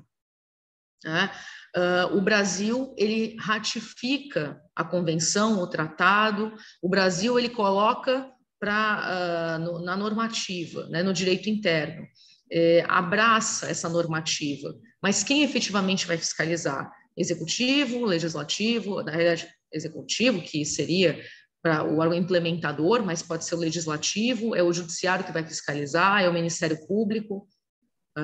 E quando se fala em políticas ESG, o que estamos nos deparando com um governo que precisa demonstrar boas práticas para o mercado. Isso não começa de agora. Eu que trabalhei um pouco no setor do agro, vou falar lá atrás, moratória da soja, exportação de carne bovina, não é de agora. Então, lá atrás, o mercado já cobrava parâmetros, mas era o setor privado que cumpria esses parâmetros. Hoje, o governo entendeu que ele também precisa cobrar esses parâmetros. Então, se pegarmos CVM, Conselho de Valores Mobiliários, o próprio Banco Central do Brasil, quando se fala no shipping e nos portos, ANTAC, quando se fala em petróleo, ANP, o que estamos vendo do ano passado, de 2019 para cá, é um movimento do Poder Executivo abraçando as boas práticas ESG, ou na realidade abraçando pelo menos o discurso, que não é de agora. Por quê? Porque os órgãos, as agências estatais, as agências reguladoras, os órgãos públicos, não é de agora. Já existiam normativas, mas agora ficou muito mais forte. Por quê? Porque se mostrou, é necessário, virou uma necessidade. Fui para o mudo. Que os órgãos estatais demonstrem para o mundo e para o mercado que o Brasil é um país maduro, como disse o Luiz. Isso se esgota? Não, não se esgota, porque foi muito aquilo que a Cris falou. Olha, a ANP ela abriu o leilão, né, abriu a concessão de áreas para exploração de petróleo, mas o Ministério Público entendia de forma diferente que aquilo não e entendia que aquele leilão não seria sustentável, ou que aquele leilão agrediria a questão ambiental, áreas sensíveis. E aí, stakeholder? E aí, acionista? Como que a gente faz? Então, existe de fato esse desencontro ainda de informações, essa falta de parâmetros unificados. Então, o que pode ser ESG para uma agência reguladora, necessariamente pode não ser totalmente ESG para o Ministério Público Federal. E olha aí, né? Como que nós vamos chegar? E para a Agência Ambiental do Estado? Porque o IBAMA ele pode entender de uma forma, a Agência Ambiental do Estado ela pode entender de outra, dos estados podem entender de outra forma, e o Ministério Público pode entender de outra, porque eu estou falando de questões ambientais, mas MPT é a mesma coisa, o Ministério Público do Trabalho pode entender uma coisa, a empresa, o órgão, o MTE pode entender de outra forma. Esse talvez seja o grande desafio. E mais, o ESG ele não se esgota tão somente em títulos verdes, em fundos verdes, ou práticas culturais, sociais ou ambientais. Ela se esgota também na questão da governança estatal. E eu vou levantar um ponto muito interessante aqui. O Luiz ele tinha falado muito assim, porque a Austrália é um país maduro por conta da questão da fiscalização, da tributação. É mesmo.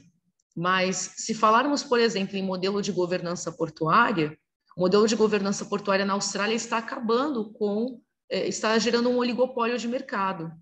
E isso prejudica trabalhadores, isso prejudica o social, isso prejudica a concorrência, isso prejudica a economia. Será que isso é ESG? Por isso, a importância de uma regulação séria, uma regulação que olhe todos os aspectos. Porque não adianta leiloar, desestatizar, privatizar para ter um relatório bonito para mostrar para os investidores, quando isso vai gerar, por exemplo, um desemprego absurdo. Esse desemprego ele vai ter que ser medido com o tempo. Olha, eu vou gerar 3 mil desempregados com essa medida aqui, que eu estou dizendo que vai ser muito boa economicamente, financeiramente, porque vai gerar um fundo de tantos bilhões. Esse fundo de tantos bilhões, que vai gerar os 3 mil, 4 mil desempregos, ele vai existir uma compensação para que esses 3 mil desempregados sejam alocados no mercado? Então, fica aí esse questionamento. Vou encerrar minha fala porque estamos já em cima da linha aqui. Muito obrigada, doutora Maria Cristina. Eu acredito que a gente saiu com muitas respostas, mas com certeza muitas dúvidas, muitas perguntas ainda não vão ser solucionadas por um bom tempo, mas realmente essa questão de cada política que for a ser adotada, você ter que ponderar os resultados dela, que às vezes o resultado pode ser mais negativo num ponto de vista do que o benefício que você está trazendo, realmente é um desafio muito grande. Agora eu vou passar a palavra para a Carolina, que ela vai conduzir essa segunda parte do webinar relacionada às perguntas. Obrigada.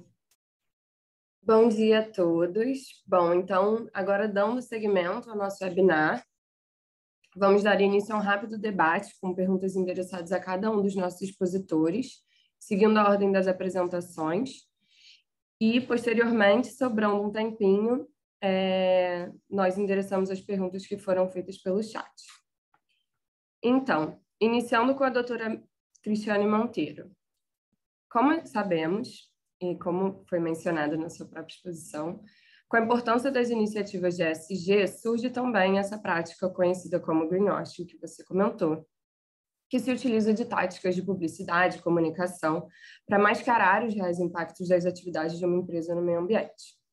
Então, sendo assim, nós gostaríamos de saber, com base na sua experiência, quais seriam as estratégias e como desenvolver e aplicar as práticas de ESG que sejam realmente efetivas, que comprovem a real intenção da companhia, para que numa eventual investigação não venham a ser consideradas como simples práticas de greenwashing.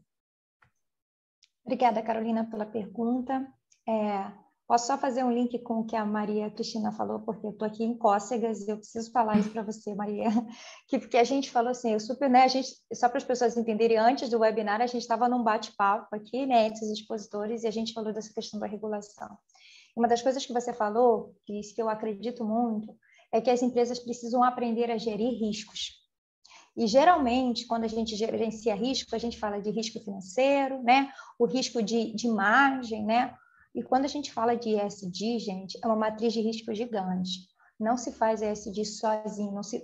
Eu, Cristiane, posso falar isso, né? Nada que você vai fazer para uma gestão de longo prazo, você faz com foco só de um grupo. Então, assim, é um processo multidisciplinar. Você tem que trabalhar com uma gestão de risco. Quando você falou, uma das coisas, assim, eu vou entregar a minha idade, assim, eu comecei a trabalhar no petróleo antes da ANP, por exemplo, fazer as auditorias e ter a própria regulação do jeito que é hoje. Muitas das vezes a gente que estava dentro das operadoras teve que treinar os fiscais que hoje nos fiscalizam. Então, assim, é um processo de maturidade, a gente está passando por tudo isso. Hoje exatamente. Está pulverizado, mas vai ter, né? E assim, se as empresas que estão agora já se preocupando com isso, começarem a trabalhar com o modelo de gestão de risco do negócio e trazer esse grupo multidisciplinar. Por isso que eu sempre falo que eu vivi para ver, porque eu sempre vi muita gente do chão de fábrica com essa visão. Poxa, por que eu faço isso? Só para cumprir a tabela, né? Então, assim, acho que esse é um ponto que agrega muito, que está alinhado, o meu pensamento está muito alinhado com o que você fala, né? Se a gente começar, porque hoje não tem, digamos, uma regulação específica, né? Mas se a gente já começar a se estruturar assim, lá na frente, quando vier, vai ser muito mais fácil de você se organizar, de você responder às demandas, porque você vai mostrar, olha, você é regulador, não tem ainda, mas eu já faço aqui uma forma de prevenção, mitigação, identificação do meu risco.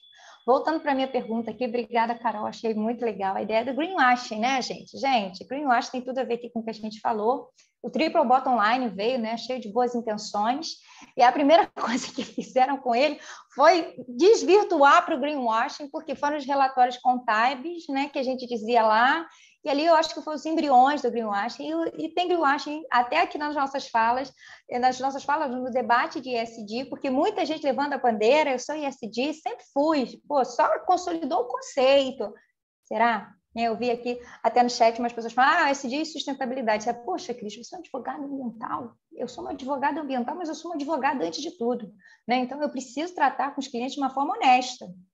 Então, assim, muito cuidado que a gente tem que ter, como a Cris falou, a Maria Cristina falou, né? Hoje a gente se ampara em relatórios de RI, né? Auditorias, né? Também sou auditora igual a Cris, então, assim, a gente faz um monte de auditoria, mas a gente já viu que, por exemplo, uma 14.001, que é a auditoria ambiental, ela hoje ela atualiza o sistema para dentro, como eu falei para vocês, né? É uma coisa interna. A gente precisa trabalhar para o externo, né? E aí a gente vem com os relatórios de RIs, o PNUMA agora, ele também tem guia, né, para a gente prover informação de sustentabilidade, e assim vai, só que isso tudo, gente, ainda está em construção, né? Eu posso falar, porque eu faço relatos de RIs, e eu posso dizer, nas reuniões que a gente tem, a gente vê que muitos dos guias, agora saiu o guia do petróleo, o ano passado, estão em construção, as pessoas estão se estabelecendo, e há empresas que já fazem esse formato, outros que não fazem, mas qual seria o caminho, né, que é a questão da Carolina? Bom, o caminho, Carolina, é a gente tentar trabalhar em cima de padrões que sejam únicos, né? Então, o GRI é um bom modelo, né? Eu posso dizer,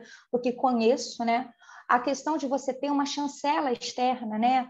Então, a empresa faz nos moldes do GRI, mas busca uma chancela externa para validar com credibilidade, porque nesse momento de construção, né? Quando a gente busca uma chancela de um organismo, vamos chamar assim, certificador, vamos dar um nome aqui, né? A gente traz mais credibilidade para a informação, porque a responsabilidade é desse órgão também, né? Se eu vou lá e assino um relatório, o Luiz está aí, sabe que a gente faz isso também nas questões financeiras, né? Se uma empresa assina, no caso de um greenwashing, de alguma questão assim, os organismos vão estar avaliando, né? Quem é que chancelou, né? O ISE também tem um processo de avaliação, né? Para quem está na Bolsa de Valores. Então, assim, existem mecanismos e as empresas sérias devem primar por eles. Uma das coisas que, quando eu estava fazendo os relatórios de RI no grupo, né?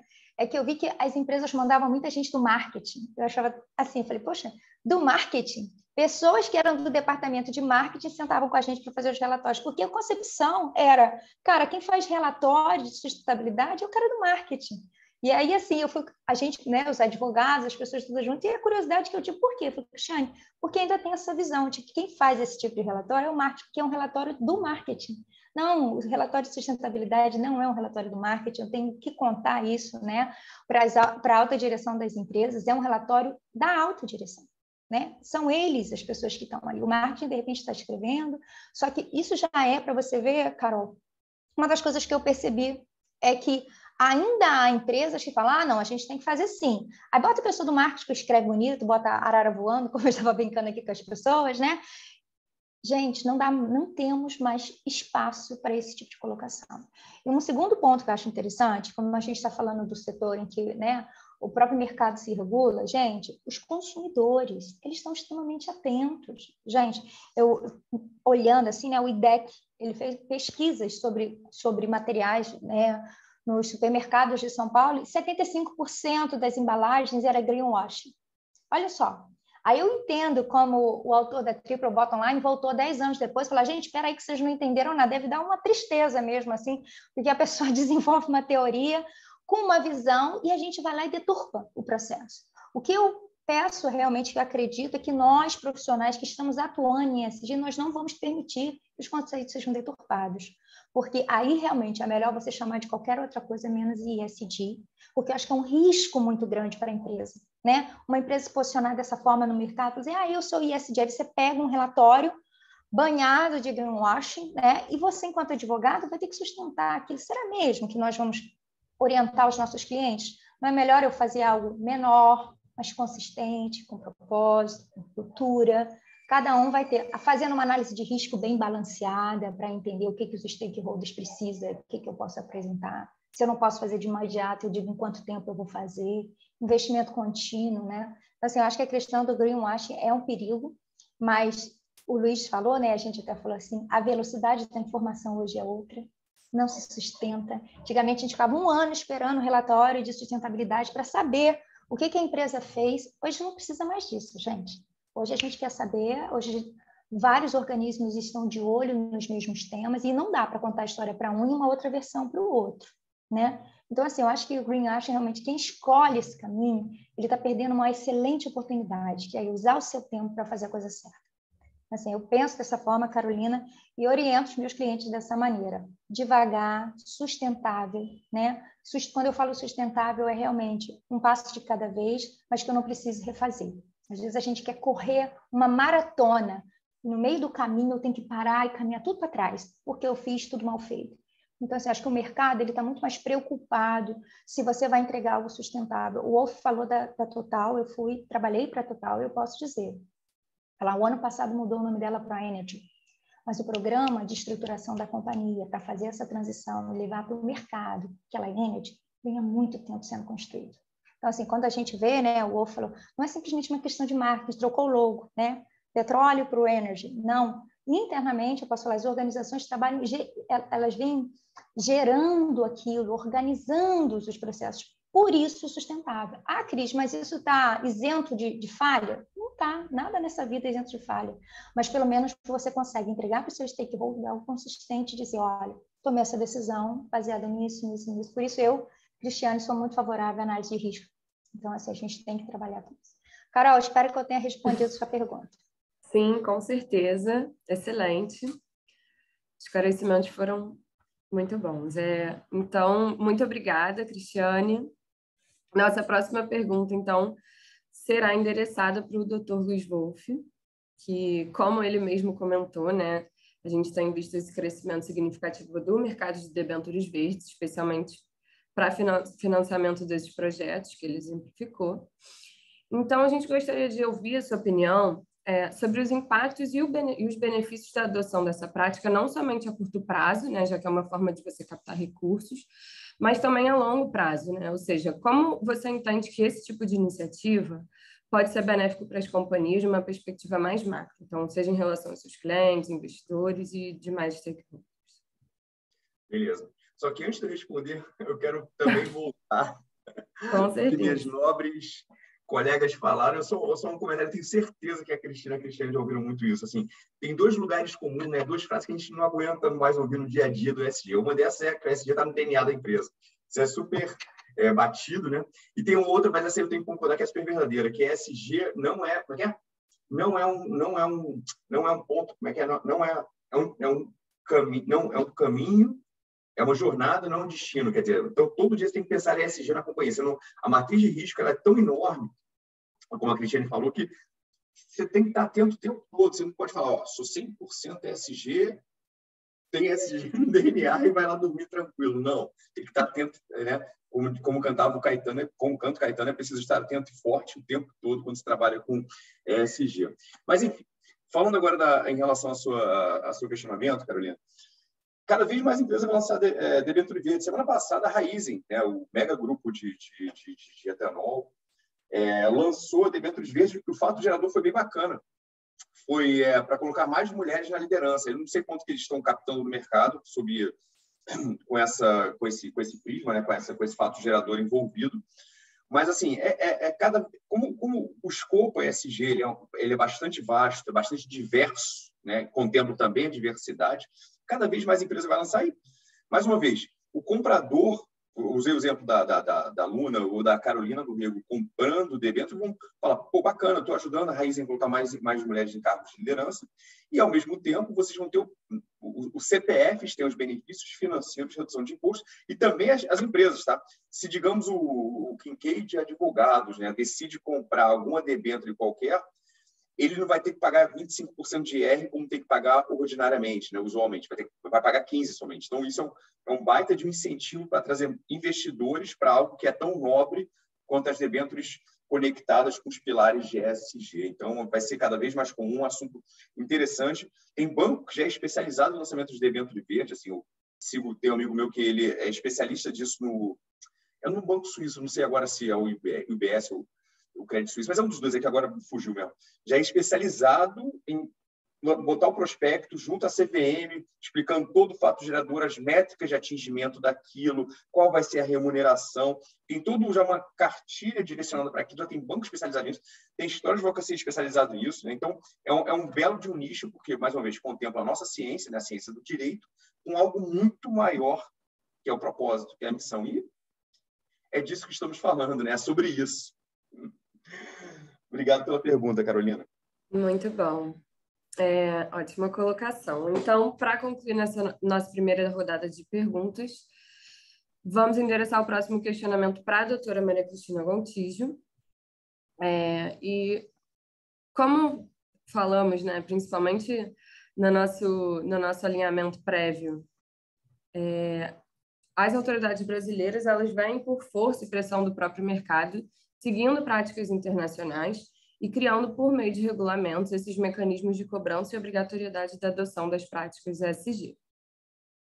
Então, tendo em vista que essas práticas internacionais elas já vêm sendo adotadas há mais tempo e, portanto, estão, de certo modo, mais avançadas, como você entende que essa autorregulação do mercado no Brasil ela pode continuar, né, e seguir acompanhando as práticas que são adotadas internacionalmente? Como eu até já coloquei na exposição. Muito obrigada pelo questionamento primeiro, doutora Carolina. É um questionamento que eu sempre recebo, aliás, até por ter atuado também no poder público. Esse era o grande ponto. Vai acontecer? Vai ser a lei que pega? A lei vai pegar? Isso vai realmente acontecer? É como a Cris comentou, está acontecendo, já está acontecendo. A pressão do mercado foi tão grande que hoje as empresas estão fazendo, mesmo sem as maiores, né? A gente tá falando aqui dos grandes setores, dos armadores, a gente está falando aqui dos operadores, do próprio setor de petróleo e gás, os portos, sendo muito sincera, Os portos demoraram um pouquinho para entrar nesse processo. Demoraram um pouquinho. Não, olha, relatório de emissão de gases, isso aí é só para atender o investidor. Esse movimento começou há pouco tempo, se a gente comparar com a questão do shipping do petróleo, mesmo. Né? Hoje, por exemplo, a Autoridade Portuária de Santos tem relatório de sustentabilidade, mas não era uma realidade. Aliás, o Porto de Santos demorou muito para ter o seu licenciamento ambiental aprovado. Coisa de, se a gente pegar uma década atrás, é pouco tempo, se a gente pensar. Né? Mas sim, o Brasil, como eu comentei, está internalizando isso e vai começar a fiscalizar. Descarbonização do transporte marítimo, que é uma das cerejinhas do bolo aí das políticas ESG, das grandes empresas de navegação. Como que a Marinha do Brasil vai internalizar isso? Como que IBAMA vai internalizar isso? Hoje essas autoridades já se conversam para criar parâmetros próprios para puxar as regras da IMO no critério de fiscalização, nos parâmetros de fiscalização, Port State Control. Então, isso está acontecendo e, como a Cris comentou, estamos amadurecendo muita coisa ainda.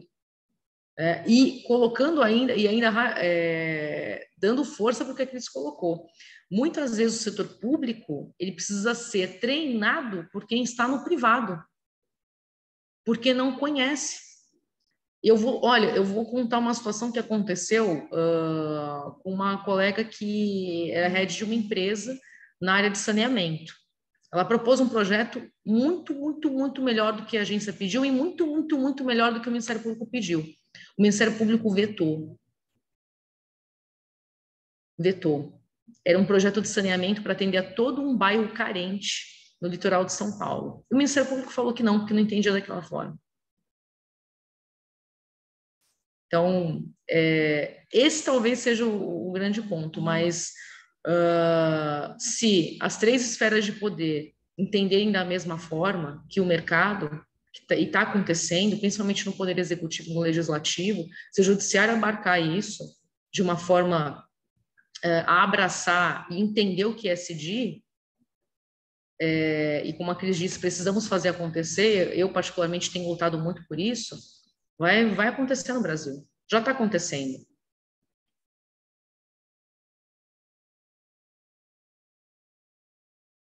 Muito obrigada. A gente já está se aproximando do tempo limite, né, do nosso evento, mas a gente recebeu algumas perguntas aqui no chat, então acho que, de repente, vale responder rapidinho a primeira pergunta que a gente recebeu, que eu acho que ela pode ser endereçada a qualquer um de vocês, que foi enviada pelo Leonardo Saboia. Eu vou ler, e aí, quaisquer de vocês que quiserem responder, fiquem à vontade. Então, mesmo não existindo uma regra, o bula, para que a iniciativa privada possa se caracterizar como sendo full ESG, considerando ainda a cadeia produtiva como fundamental nesse cenário, qual o critério mínimo usado pelos debatedores junto a seus diferentes fornecedores para conceituar seus parceiros como alinhados aos pilares da lógica do ESG?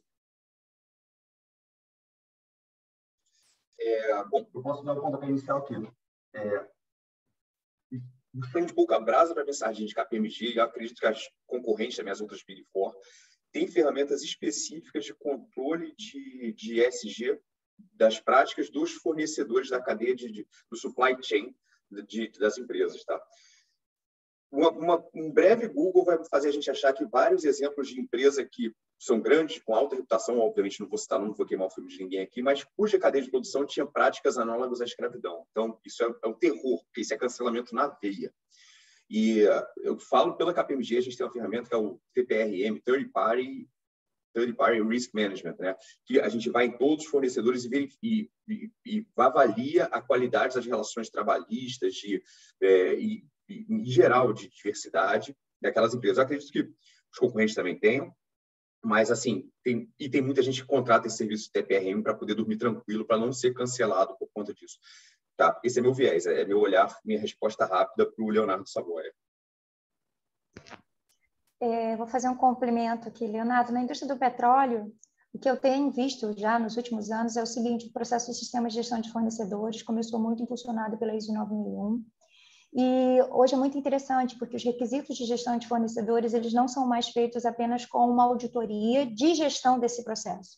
É importante que toda a cadeia, principalmente quem trabalha na área de serviço, né, fornecedor crítico na área do petróleo, é uma empresa que perfura um poço de petróleo, que faz a parte de drilling, por exemplo, né? Então, assim, além, né, aí eu vou falar com vocês do lado da operadora, né, além dessa estrutura, né, hoje dentro dos próprios contratos, as operadoras colocam cláusulas relacionadas, por exemplo, à qualidade de vida dos funcionários. Se você é uma operadora e tem time embarcado, offshore, que é a nossa realidade maior aqui no Brasil, a gente tem isso. Olhando do lado das empresas de serviço, né, elas, né, de certa forma, são os fornecedores das operadoras, mas elas também têm seus fornecedores.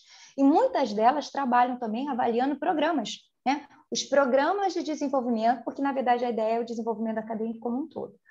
Eu, Cristiane, vejo isso acontecer muito impulsionado por regulação do mercado, porque o operador exige, ali estão pedindo, né? E eu acredito que isso é um ponto chave para a melhoria do ESG. Eu vejo muitas vezes as empresas olhando isso, tipo assim, vou fazer porque alguém pediu. O dia que a gente enxergar que aquilo é um pote de ouro, as empresas vão dar muito mais valor, porque quando você tem fornecedores alinhados com as suas políticas, pessoas trabalhando de uma forma consistente, gente, o padrão de soluções, vou chamar assim, nem de qualidade, aumenta muito. Às vezes eu vejo que isso ainda é um processo muito precário, porque ele ainda é muito demandado, as pessoas fazem porque mandam. Eu sempre digo, quando a gente enxerga isso por um outro viés, a gente tem ali uma oportunidade de negócio. Esse é o meu ponto de vista. Bom, para finalizar, eu vou colocar aqui o meu ponto de vista hoje, atuando muito mais na área do porto. Antes, os operadores eles eram muito cobrados, eles só faziam mediante cobrança. Cobrança não só do mercado, mas cobrança de órgãos trabalhistas e ambientais, inclusive realizando taxas. O Luiz falou muito bem da questão do trabalho análogo à escravidão, mas hoje, no setor portuário, por exemplo, terminais novos que vão começar a operar, ou alguns que já existem, quais são algumas políticas ESG concretas, que não ficam só para dentro da empresa, mas para fora da empresa. Terminal portuário, por exemplo, que recupera uma área, a empresa recupera uma área contaminada, no caso aqui, vou falar aqui um pouco do Porto de Santos, que era um lixão. A empresa ela conseguiu fazer uma recuperação de área contaminada, colocar o terminal de pé, fazer toda a despoluição do entorno e, fora isso, conseguiu também fazer a migração de mão de obra. Contratar, por exemplo, mão de obra avulsa passa a ser vinculada. Treinamento e capacitação para quem necessita. E, fora isso, ações sociais e culturais. Levar, por exemplo, iniciativas para escolas da comunidade. Então, esses são alguns pontos, são algumas medidas que tem a questão da governança ambiental, social, a questão também das debêntures verdes. Essa empresa ela utiliza muito títulos verdes. E agora essa semana, por exemplo, eu fiz reunião com uma empresa que vai começar a operar aqui no Porto de Santos e ela justamente com medida, principalmente de inserção social, mais uma vez, trazendo a capacitação de pessoas que já atuavam no mercado e que não atuam, por exemplo, na área da automação. Essa empresa vai trazer automação para o mercado portuário e vai fazer uma seleção de trabalhadores antigos para poder migrá-los para essa nova realidade. Esse é um dos pontos ESG. Fora a questão também ambiental, de estudos, a questão de compensação, mecanismos de compensação ambiental. Então, é algo que a legislação exige, mas a empresa também ela já faz isso mirando no seu relatório de sustentabilidade para os seus investidores, porque isso já é algo muito cobrado. Muito obrigada. Bom, a gente já passou uns 4 minutinhos aqui do nosso horário, mas eu acho que, de repente, para concluir, a Cristiane Monteiro, na verdade, que atua mais nessa área, ela pode responder a pergunta feita pelo Alexandre Villanova. E a pergunta que ele fez foi: como os debatedores veem as direções das empresas, especialmente aquelas relacionadas às áreas de serviços em óleo e gás, redesenhando suas governanças corporativas frente a todos os desencontros entre os atores políticos em diversos níveis no Brasil? Alexandre, obrigada pela pergunta, Carol. Bom, Alexandre, as grandes empresas de serviço de óleo e gás não são brasileiras, né? Elas têm americanas, em sua maioria, isso eu posso falar porque atuei numa delas por 10 anos. Então, muito do que tem sido visto de redesenho dessa governança, ela está sendo impulsionada do que está no externo, né? E exatamente todo esse debate aqui, ele vai embasar um pouco da minha resposta para você. Embora internamente aqui no Brasil a gente ainda não tenha essa regulação muito linha, né? A gente já tem muita coisa desenhada lá fora, seja na Europa, seja nos Estados Unidos. E nós aqui dentro do Brasil acabamos recebendo esse input. Qual o lado positivo que eu vejo sobre isso? A gente acaba se organizando e materializando, esse é um ponto muito interessante que o pessoal fala, a materialidade do processo, materializando o ESG como uma questão a priori voluntária, por isso que eu falei muito da análise de risco na minha fala, por isso que eu falei da gente criar os nossos mecanismos de controle, parametrizados naquilo que já está vindo de fora, certo? As empresas de petróleo na área de serviços se organizam muito dessa forma. E aí eu estou falando principalmente das empresas de poços, que é a área que eu mais atuei. Mas não se consolida só nisso, né, pessoal? A gente tem a área de navegação, a gente tem várias áreas que atuam. Mas, normalmente, as empresas que atuam de grande porte na área de serviços do petróleo, elas têm exatamente esses investimentos externos que estão preocupados, os seus stakeholders, né, com esse desenvolvimento. Então, a gente meio que recebe. O que a gente tem que fazer, que é o grande desafio, é essa customização do regulamento nacional a esse processo. Então, muitas das vezes, é isso que a Maria Cristina falou, né? Como que é a regulação do trabalho aqui dentro do Brasil, né? Eu já tive questionamentos, assim, a nossa regulação trabalhista é diferente na América Latina. Eu já tive questionamentos, né, na América Latina de gestores que vieram de outros países e falaram, Cris, por que eu tenho que fazer um 13º salário? Né? Então, assim, às vezes a gente tem que fazer esse dever de casa, mostrando para eles que é possível, sim, seguir essas diretrizes, customizando para o negócio e trabalhando. Então, assim, eu acho muito interessante esse movimento de revisão da governança. Eu tenho assistido isso verdadeiramente, eu tenho sentido na pele esse movimento, porque me perguntam, Cris, o que a gente vai fazer? Né? Eu tenho um input de fora, eu tenho que fazer, como que eu faço? E eu falo sempre o que eu falei para vocês, não existe uma solução de prateleira, todo mundo tem que trabalhar olhando o seu caso concreto, tem que fazer as customizações até que esse processo amadureça de tal maneira e a gente tenha um modelo. Mas acredito fielmente que por mais que a gente tenha um padrão, né, como a Cris falou, um standard, a gente sempre vai precisar trabalhar da customização, porque os processos, o Luiz também falou, gente, ESG é um organismo vivo, imaginem que vocês vão estar no DNA, vocês vão ter uma célula que todo dia ela acorda de um jeito e de uma outra, porque são interferências da questão econômica do país, né? Como é que está, o que a gente tem que mudar na governança, do regulatório do país, dos próprios desempenhos da companhia. Eu tenho uma meta de desenvolver um projeto, mas eu tive um desempenho financeiro ruim, não posso investir. Então, assim, não dá para pensar que vocês vão criar um relatório, uma coisa estática, pelo menos é a minha visão, tá? E isso se reflete muito na indústria de serviços de petróleo, porque também ele oscila, né? É um tipo de mercado que oscila, o petróleo está em alta, investe mais em perfuração, o petróleo não está, a gente para de perfurar, começa a produzir, como que é o processo, né, das transferências e tal. Eu não vou falar da economia do petróleo aqui não, mas só para pincelar. Então, assim, não dá para a gente querer trazer uma receita de gaveta para vocês. O que eu posso dizer é o seguinte, acredito fielmente que as empresas já têm programas e processos estabelecidos que suportem a tomada de decisão e a organização dessas soluções. Tá ok? Muito obrigada. Bom, eu acho que, como a gente já passou, né, quase 10 minutos do nosso horário, infelizmente vamos ter que encerrar, porque diante de tantas excelentes exposições, eu acho que todo mundo poderia ficar aqui debatendo o resto do dia inteiro. Então, por fim, eu gostaria de agradecer mais uma vez pela participação dos nossos expositores, que foram brilhantes, e também a participação de todos os presentes que tiraram um tempinho para participar do nosso evento. Bom, para finalizar também, o webinar ele foi gravado, está sendo gravado, né, e vai ficar disponível no canal do YouTube do Kincaid, então sempre que quiserem rever esse evento, podem entrar lá. E também fiquem ligados nos nossos próximos eventos, porque assim, esse tema de ESG ele é muito vasto, acho que todo mundo falou um pouquinho do que poderia falar, muita coisa que poderia ser falada. Então, a ideia é que esses eventos, esses webinars, eles continuem esse ano de 2022, que nem a gente fez no ano passado.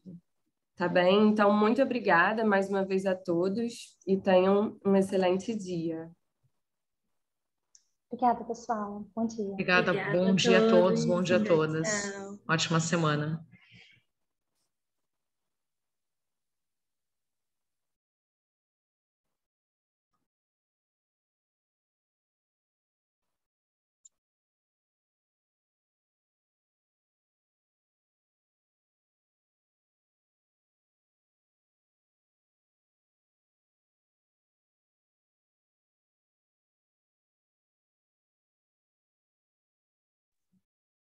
Fiz, acho que agora acabou. Acabou, mas acho que está gravando ainda. Vou sair da sala, então. Boa tarde a todos.